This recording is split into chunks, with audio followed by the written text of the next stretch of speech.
আমাদের যখনই কোনো জায়গায় ব্যথা হয় বা কোনো জায়গায় হালকা মাসেলে মনে হচ্ছে একটু টান ধরছে, স্প্যাজম হচ্ছে, আমরা কি করি? একটা জেল বা কোনো একটা স্প্রে কিনে ওই জায়গাটায় লাগিয়ে নিই। কিন্তু আপনি জানেন এই যে জেল বা স্প্রেতে এতেও কিন্তু ব্যথার ওষুধ মেশানো থাকে।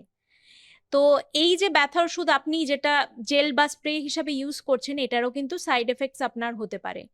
যদি আপনি প্রপার ডোজেজ না জানেন, বারবার লাগিয়ে যাচ্ছেন এই জেল বা স্প্রে, এটা কিন্তু আপনার স্কিনের ভিতর দিয়ে অ্যাবজর্ব হতে পারে এবং আপনার ব্লাডে এটা মিশতে পারে, এবং এটা আপনার শরীরে একটা টক্সিসিটি লেভেল তৈরি করতে পারে। এবং ব্যথার ওষুধের যে যে সাইড এফেক্ট হয়, যেমন কিডনির সমস্যা, হার্টের সমস্যা বা আপনার গ্যাস্ট্রাইটিস, এই সব কিছু সমস্যা কিন্তু এই লোকালি আপনি বাইরে থেকে যে ওষুধগুলো লাগাচ্ছেন এটা থেকেও হতে পারে।